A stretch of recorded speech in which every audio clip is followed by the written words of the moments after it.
Bonsoir à tous et merci de prendre le rendez-vous avec nous ce lundi 20 juillet 2020. Les candidats au baccalauréat ont rendez-vous avec leur destin depuis ce matin. 95 404 candidats font face aux épreuves écrites qui vont durer 3 jours. Le contexte est bien connu, c'est celui du coronavirus, une réalité qui bouleverse les habitudes chez les candidats, les parents d'élèves et même les organisateurs de cet examen. On examine ensemble les contours de cette évaluation nationale avec deux confrères déjà sur ce plateau. Eloge Okambawa, directeur général du quotidien L'Opinion aujourd'hui. Eloge Okambawa, bonsoir. Bonjour, cher Et ami. puis Vigile Arwansé, journaliste à Crystal News. Vigile, bonsoir. Oui, bonsoir. Ok, chers confrères, merci de vous être montré disponible pour partager avec nous les réalités de ce soir. Au sommet de l'actualité aussi, la décision de la Cour suprême qui invalide le siège d'un conseiller FCBE de la municipalité de Parakou. Rebelote donc pour l'opération de désignation d'un nouveau maire de la cité des Kobourou. Le jeu des couloirs se multiplie sans doute depuis jeudi que cette décision du juge du contentieux électoral est tombée. On parle désormais de 16 conseillers pour le parti FCBE, 12 pour le bloc républicain et 4 pour l'Union progressiste. Une fusion des deux blocs de la majorité présidentielle donne une égalité parfaite entre les forces en présence. Va-t-on assister à un mariage contre nature entre FCBE, Union progressiste et bloc républicain à la mairie de Parakou? Le suspense reste entier jusqu'au jour J. On s'arrache quelques commentaires entre confrères, on s'arrache donc quelques commentaires et analyses. 90 minutes au Bénin, c'est ici maintenant. Bienvenue. Bonsoir à tous.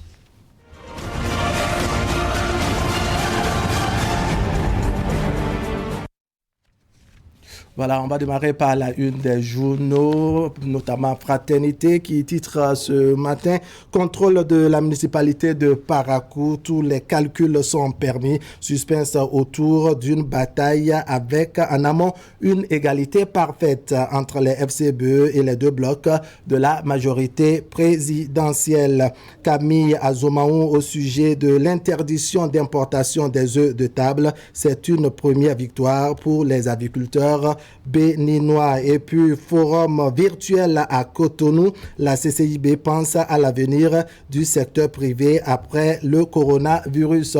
Baccalauréat, session de juillet 2020, les hostilités lancées ce jour, le DOB met les candidats en confiance. Et puis le message du maire de la commune de Djougou aux candidats au bac. Malik Gomina donc qui s'adresse aux candidats.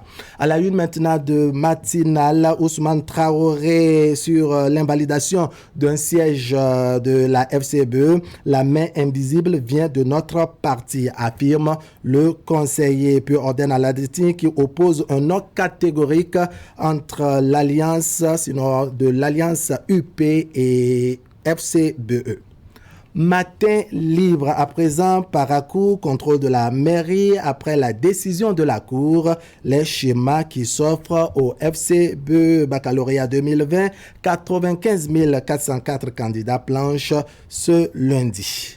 Le pays émergent, l'ANAT renforce sa collaboration avec les communes du Bénin. Le directeur général Thomas Agbeva œuvre pour le développement du trafic avec les mairies. L'indépendant à présent, promotion des produits locaux, l'importation des œufs de table interdite au Bénin. Baccalauréat, session de juillet 2020, le message d'espoir de Soumanou Toleba aux candidats. La priorité, cette fois-ci, lancement du bac 2020 à Ryogbe, 95 404 candidats composent dès ce jour. Le challenge, démarrage des épreuves du bac ce jour, troisième défi de l'administration talon contre le coronavirus. Après le CEP, le BPC, 95 404 candidats composent dans 137 centres, 35 049 filles et 60 355 garçons. La boussole, cette fois-ci, invalidation d'un siège FCBE au conseil municipal de Parakou. Surtout sur le dossier Ousmane Traoré Abdoulaye. Le recours a été adressé par un certain Assouma Amadou, nous apprend La Boussole. Grave sévice du coronavirus au Bénin. Nécessité de vite signaler les moindres soupçons d'apparition de symptômes. L'événement qui précise donc que le président Soglo a réagi. Je ne suis mêlé à rien en ce qui concerne donc la création d'un présumé parti de l'opposition. Le meilleur. Je vous invite à donner le meilleur de vous-même et à rester concentré sur l'essentiel. Ce sont là les conseils de Éléonore Yahi, ministre de l'Enseignement supérieur et de la Recherche scientifique à l'endroit des candidats. Le matin, baccalauréat, session de juillet 2020, 95 404 candidats, dont 35 049 filles, planche dès ce lundi. L'économiste, cette fois-ci, relance du secteur privé après le coronavirus. La CCIB Bénin organise la réflexion autour d'un nouveau modèle économique. Nous sommes avec l'économiste. Dette des pays pauvres, le G20 plaide pour la prolongation du moratoire. Soleil levant, si tout va bien avec la régie présidentielle 2021, le peuple avise à la place du président Patrice Talon et puis don de Cachenet dans la commune de Soava, fruit de la diplomatie offensive du maire Major Jean Zanou. Bénin intelligent, INIGEPS, le recteur met fin à la pagaille. L'opinion aujourd'hui, déguerpissement ciblé sur le périmètre du projet Route des Pêches, le Sécu de Togbendaro révolte les populations contre le chef de l'État. La nation, à présent, accueille des trésors culturels, des avancées notables au Bénin. Et puis, pour raison de grippe aviaire, les œufs de table interdits d'importation. Nord-Sud quotidien, très rapidement, Koslepi, des détails sur la disparition du régisseur. Et puis Libération pour mettre fin à cette rubrique. Organisation du baccalauréat 2020 en plein coronavirus. Le gouvernement tient au respect strict des gestes barrières. Tableau sanitaire du coronavirus au Bénin, 1602 cas confirmés, 789 sous traitement et 782 guéris, puis 31 décès. Voilà, chers confrères, les réalités donc du coronavirus au Bénin. On ouvre ce forum de discussion avec le baccalauréat qui se tient aujourd'hui, n'est-ce pas? Ça fait un troisième défi pour le gouvernement. Après le CEP, le BPC, on parle aujourd'hui du baccalauréat dans un contexte sanitaire bien connu, le coronavirus. Avancé. Oui, c'est un défi, plutôt un choix qu'a fait le gouvernement, parce que dans d'autres pays, les examens académiques de fin d'année n'ont pas été organisés à cause de cette pandémie-là. Mais le gouvernement béninois a fait l'option d'organiser ces examens, tenir donc le CEP, le BPC et puis aujourd'hui le bac, malgré la pandémie. Et un choix un peu surprenant, on va dire quand même, parce que le nombre de cas a beaucoup augmenté, plus de 1000 aujourd'hui. Oui. D'ailleurs, on ne sait pas pourquoi le compteur s'est arrêté. Oui. On ne peut plus dire exactement combien de cas. Et mieux, la situation était tellement préoccupante que le gouvernement a pris la bonne décision, n'est-ce pas, de ne pas faire organiser les manifestations du 1er août de la fête de l'indépendance. Oui. Quand je compare la fête de l'indépendance et le monde que ça peut brasser aux examens, vous avez parlé tantôt de plus de 95 000 candidats. 95 404 candidats. 404 candidats, oui. Plus de 100 et quelques mille pour le BBC et plus de 200 000 pour le CEP. Oui. Quand je vois tout ce monde-là, et ça, ce n'est que les candidats, sans compter donc tout ce qui tourne autour, organisateurs, surveillants et tout le reste, je trouve que ça m'a l'air un peu trop posé. On a déjà fait le choix avant cela d'aller aux élections, alors qu'on n'était pas à une vingtaine de cas de Covid à l'époque. Et aujourd'hui, on a vu 2-3 semaines après, ça s'est répercuté. On a vu tout de suite dans cette flambée de prix, enfin je dis de prix, de cas positifs, en tout cas, on s'interroge et facilement, on aurait pu regarder les élections. Donc, on a fait ce choix et je me dis, peut-être, soyons positifs et attendons, comptons les jours pour voir si les dispositions qui ont été prises, et heureusement, les dispositions qui ont été prises ont suffi, n'est-ce pas, à ne pas faire de ces examens des foyers de contamination. Ce serait vraiment dommage. Alors, Eloge Okamba, partagez-vous les mêmes inquiétudes que Vigile Aroncet? Oui, c'est des inquiétudes légitimes. Mais il faut avouer que ceux qui ont décidé d'aller à l'organisation des examens de fin d'année, dans le contexte spécifique dans lequel nous sommes, sont bien conscients des enjeux qui les attendent et des dispositions qu'ils devraient prendre pour remporter le défi d'une organisation parfaite, surtout dans ce contexte-là. Oui. Et je crois qu'ils n'ont pas lésiné sur les moyens. D'abord, vous allez constater avec moi que le corps enseignant, le dépistage du corps enseignant avait été fait à un moment donné, voilà, pour essayer de dégager les bons grés de livret. Voilà, ça a été fait. Et puis, du côté des enfants, c'est-à-dire la tranche d'âge des candidats à ces différents examens, ne sont pas pour autant exposés qu'une certaine classe d'âge.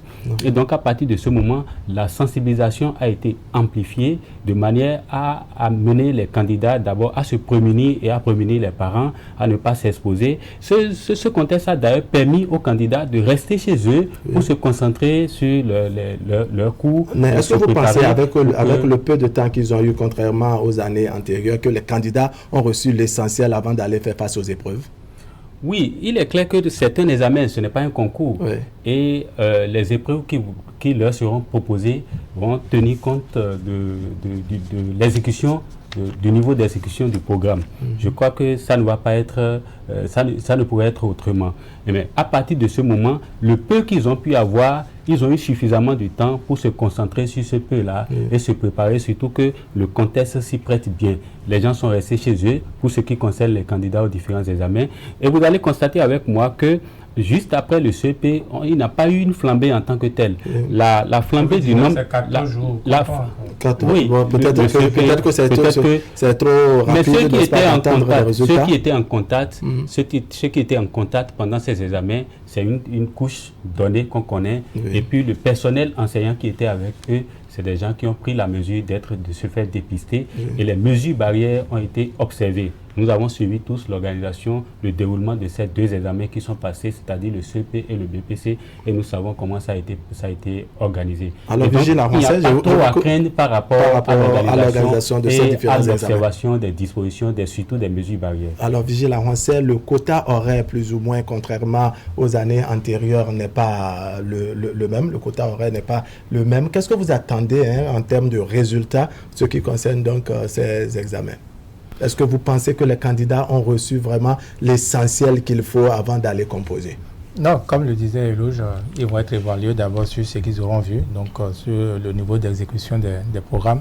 Si vous permettez, je ne sors pas tout à fait de la pandémie pour dire à Eloge que non, peut-être je suis un peu trop alarmiste, mais il faut être alarmiste pour vivre à côté de la COVID-19.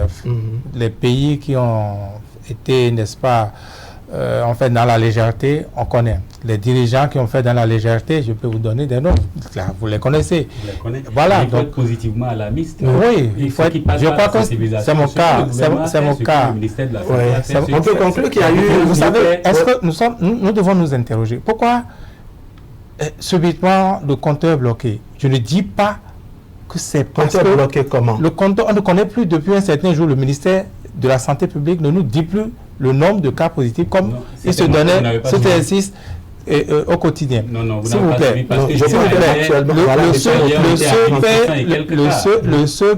le CEP, c'était il y a 2 semaines exactement, par exemple. Or, tout le monde sait que la COVID-19, pour se déclencher, pour que ça soit visible de tous, les experts nous disent que c'est au moins 14 jours, 14 à 21 jours. Voilà, donc on est dans la période où on devait pouvoir avoir une idée. Et là, je disais tantôt que oui, on a fait ce qu'on doit, on a dépisté les enseignants, le corps enseignant et tout, mais le grand corps Le grand corps, ce sont les candidats. Est-ce que face à votre pessimisme, vous aurez peut-être souhaité que l'année soit blanche, par exemple? Mon frère Wahab, il faut vivre pour aller au collège. Je suis d'accord. Il faut vivre pour envisager aller en seconde, envisager aller à l'université. Et des pays ont fait cette expérience, des pays ont fait cette option, j'allais dire. Et ce n'est pas pour rien. Après, nous n'avons pas la décision. Ce n'est pas nous qui prenons les options. Oui. Mais on peut se prononcer là-dessus. Oui. Et c'est ça que vous êtes en train de faire? Oui, j'ai l'impression, de mon point de vue, que cette pandémie, on s'est un peu amusé avec. Imaginez, quand au moment où tous les autres pays... Malgré les dispositions prises, les mesures barrières recommandées, les exigences dans les centres de composition. Suivez un peu les autres pays, comment ça se passe. Parce qu'au moins, la Covid a cet avantage-là que tout le monde est frappé. Donc, tout le monde gère. Qu'est-ce que nous on a fait ici? On a dit, ouvrez 1000 chambres d'hôtel. On a réservé. Venez. Au moment où venez à voie aérienne, et on vous parque pendant 14 jours, au moment où tous les autres pays ont fermé leurs frontières et aériennes et terrestres. Non, je crois on ne va pas faire ce débat. On va pas faire non, c'est pour vous dire. Parce que là, on est en train de sortir un peu du contexte, du cadre concentration. Qu'on est un peu comme l'assiste avec la Covid et cela se ressent dans les chiffres.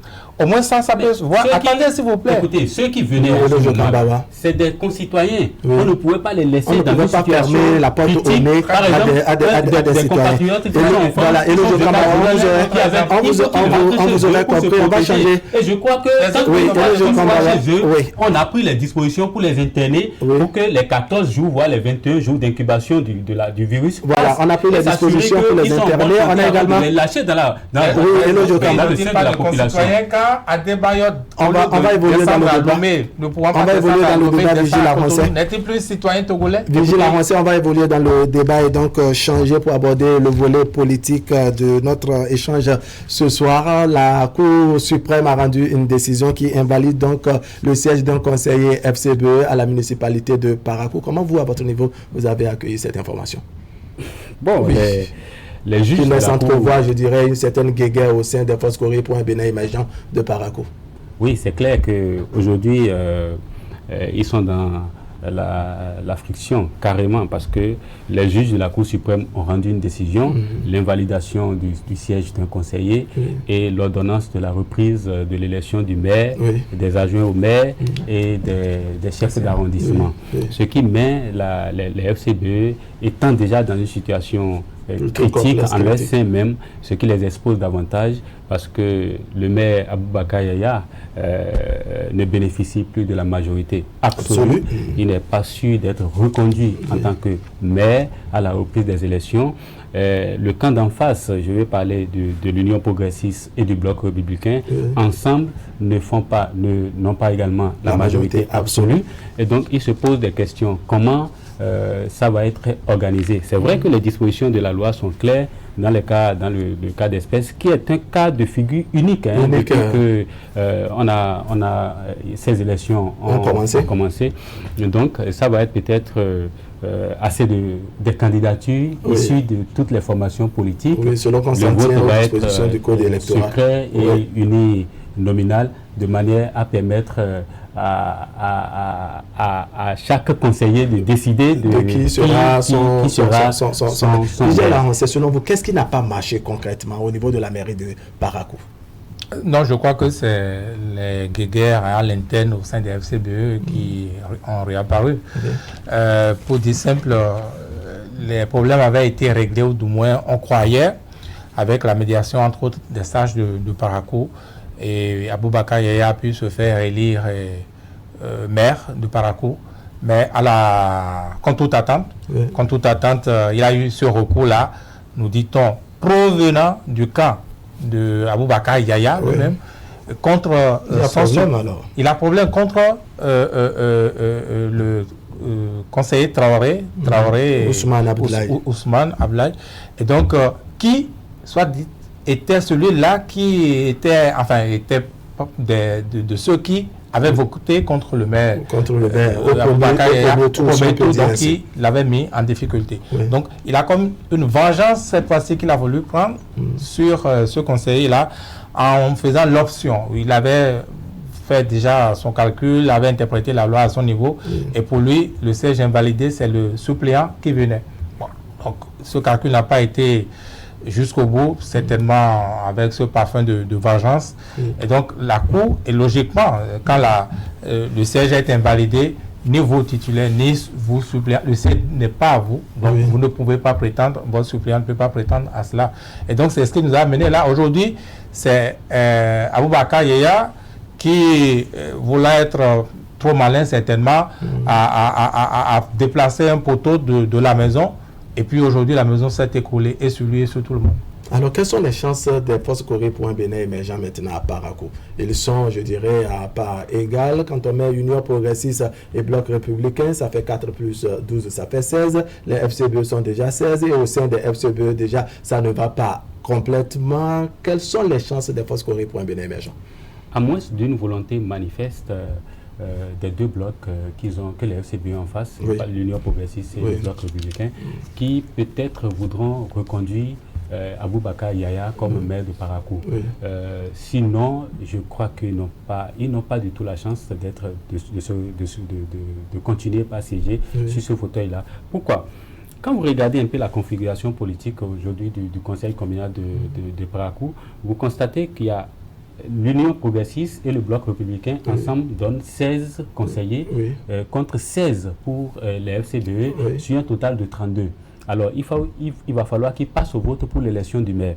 Mais quand vous observez un peu l'attitude de l'Union progressiste et du Bloc républicain pendant toutes les élections qui se sont déroulées bien avant le vote de la loi explicative et modificative, ils sont allés en rang serré, surtout quand il s'agit d'aller chercher ce qui naturellement ne leur appartient pas. Ils vont en rang serré. C'est vrai que c'est quand ils ont, à l'interne, surtout quand ils sont sûrs d'une majorité absolue, qu'ils se tirent un peu dans les pattes. Mais pour aller chercher quelque chose qui ne leur appartient, qui naturellement ne leur appartient pas, ils vont en rang serré. Donc, constatez déjà avec moi qu'il pourrait avoir quelques négociations de débauchage au sein des FCBE, surtout qu'ils sont déjà fragilisés et surtout que cette crise vient amplifier davantage la crise qui a pu conduire à ce recours qui est l'objet d'invalidation du siège d'un de leurs. Donc à partir de ce moment, ils sont déjà fragiles et je me demande comment ils pourront colmater les brèches pour se retrouver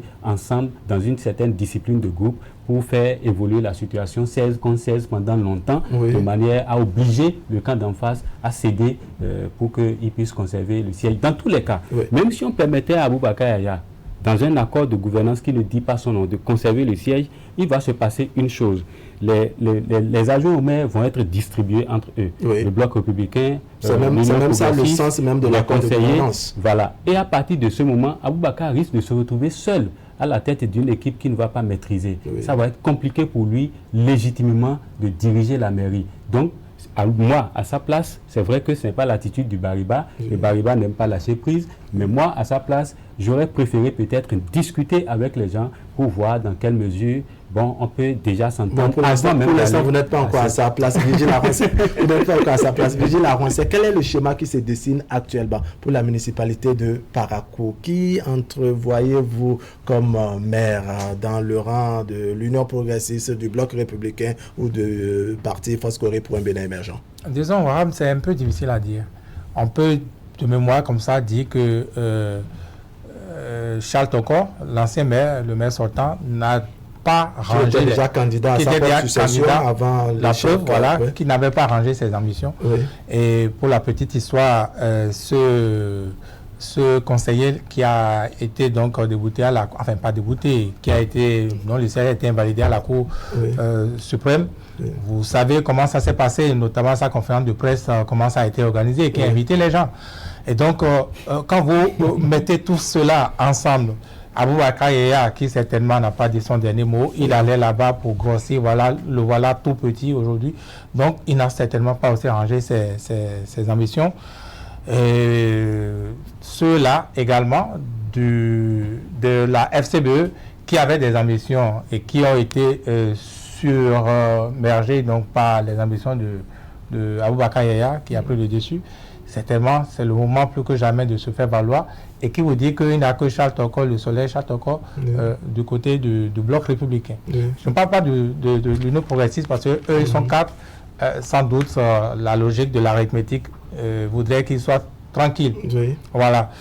Mais moi, je pense qu'avec ça, avec le schéma qui est là, quand on va rentrer peut-être dans les accords de gouvernance et autres, même si Charles Tokor avait les chances de revenir, est-ce que lui-même il aura la facilité de gouverner quand autour de lui, n'est-ce pas, il lui faut peut-être avoir un adjoint au maire qui soit d'un autre parti et qui peut-être pourra lui mettre les bâtons dans les roues? Non, pour moi, ça va être dans tous les cas compliqué et un peu moins compliqué même dans le conseil. Hein, les politiques vont s'entendre, ils vont choisir Charles Tokor, comme vous dites, comme quelqu'un d'autre. Mais je suis sûr qu'à Parakou aujourd'hui, la situation la plus dangereuse, politiquement parlant, c'est que Charles Tokor devienne maire. D'accord. Alors, on va relancer le débat autrement. Hein. Qu'est-ce qui n'a pas marché au niveau de la Sénat, par exemple, où le dossier de Ousmane Traoré est passé sans souci? Parce que la Sénat, après tout, est chargée de l'organisation des élections, est également chargée d'étudier les dossiers avant de valider, je dirais, la candidature d'un candidat d'un parti. Oui, c'est vrai que Comment on est parvenu à dribbler la Sénat à ce niveau? Non, je ne crois pas qu'il ait pu dribbler la Sénat. C'est vrai que il faut reconnaître qu'il n'a pas été gentil vis-à-vis de lui-même, parce que les lois... Qui n'a pas été gentil? Traoré, parce qu'il connaît sa situation juridique. Et il a présenté un casier judiciaire qui ne serait peut-être pas vierge, parce que je ne l'ai pas vu, le casier judiciaire en question. Donc, je ne peux affirmer que ce n'est pas vierge ou pas. Donc, est-ce que c'est un casier judiciaire vierge qu'il a présenté, qui portait une mention peut-être d'une condamnation, nous ça a échappé à la Sénat?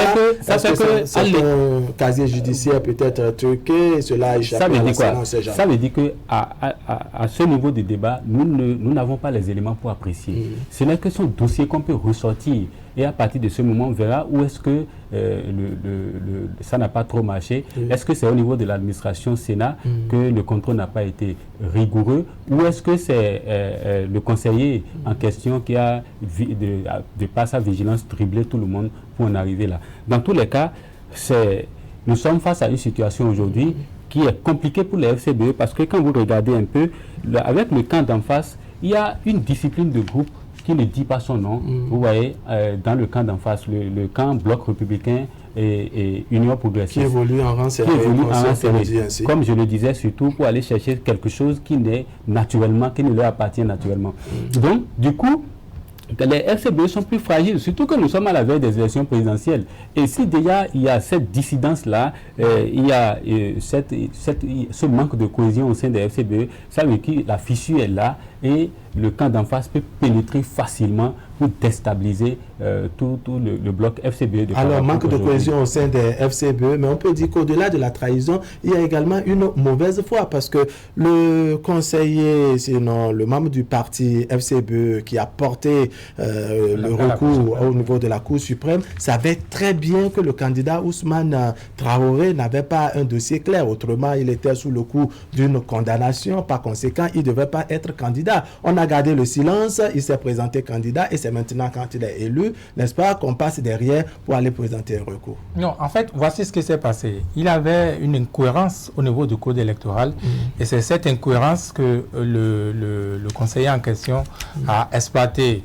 À ses dépens, évidemment. C'est quoi cette incohérence? Et il passait s'il n'avait pas ce recours, puisqu'il était déjà élu, installé et tout le reste. En fait, l'incohérence, c'est quoi? Le code électoral dit que au nombre des pièces, il a le casier judiciaire B3, le casier judiciaire numéro 3. C'est le casier judiciaire que vous et moi pouvons déposer dans une administration pour prétendre à un emploi, par exemple. Dans ce casier judiciaire, il n'est pas marqué les peines assorties de ceci. En fait, l'esprit, c'est on veut quand même vous racheter. Si ce n'est que ceci, bon, c'est pas grave. Donc, vous pouvez avoir un emploi et tout le reste. Le même code électoral dit que quand vous êtes condamné à une peine infamante et ceci, cela, donc, entre autres peines avec assorties de ceci, vous ne pouvez pas être candidat. Voilà. vous ne pouvez pas être éligible ni électeur non plus. Voilà. Mais, comme je le disais tantôt, les peines en sortie de ceci ne sont pas marquées au casier judiciaire B3. Donc, le législateur ne devait pas réclamer le casier judiciaire B3. Oui, mais en fait, au niveau du candidat lui-même, il savait que cette situation était irrégulière. Parce que le code, je crois, si on parcourt bien le code, ça s'appelle l'article 10, alinéa 3, qui dit qu'un candidat ou un individu, sous le coup d'une condamnation, n'est-ce pas, avec ou sans sursis, avec ou paiement d'amende et autres, ne peut pas être candidat, sinon ne peut pas être électeur ni éligible. Que s'est-il passé à ce niveau? Quand le candidat lui-même, n'est-ce pas, s'il avait une bonne foi, ne devrait pas se présenter candidat parce qu'il sait qu'il est frappé par cette disposition. C'est ce que je vous expliquais. Oui. Il a joué et ça ne lui a pas marché. Aujourd'hui, il n'aurait pas de recours que ça lui aurait marché. Pour moi, celui qui est en cause, c'est d'abord les députés, c'est d'abord le législateur. Oui. Pour ne pas avoir conformé, n'est-ce pas, ce casier du ciel-là à cet alinéa que vous venez de citer, le 10, qui définit clairement que quand vous avez un certain nombre de peines. De démêler avec la justice. Voilà, votre conclusion très rapidement. Ça, c'est une évidence. Oui. Mais il y a des choses, des manèges politiques que vous ne pouvez pas comprendre. Lorsque, par exemple, vous prenez le cas Aboulaye Traoré, si peut-être dans son arrondissement, il est le plus populaire de tous les candidats en liste présentée dans le dossier, la coordination FCBE sait que son dossier n'est pas régulier, mais il n'a pas de challenge en face du candidat qu'ils ont, par exemple, du côté de l'UP et du côté du bloc républicain. Mais ça, c'est pas une bonne pratique. Non, mais écoutez, c'est la politique. Et les manèges politiques, écoutez, si vous allez fouiller le dossier de tous les candidats qui se sont présentés, il y a plein de cas comme ça. C'est vrai qu'ils sont nombreux, d'accord, mais il y aura plein de cas comme ça. Donc, c'est une question de rapport de force, en fait. La coordination FCBE sait, parce que s'ils ne savaient pas, ils n'allaient pas déposer le recours. Donc, la Cour suprême a visiblement c'est pour l'atteinte de la récréation. Mesdames, messieurs, ce serait tout pour ce soir, chers confrères. Merci d'avoir été là. Eloge Okambawa, directeur général de Opinion aujourd'hui, et puis Vigile à Rancet, journaliste à Crystal News. Mesdames, messieurs, ce serait tout pour ce soir. Merci de nous avoir suivis. L'information continue sur Canal 3 Bénin. On va laisser le plateau à Tanguy Agoyi pour le journal du soir.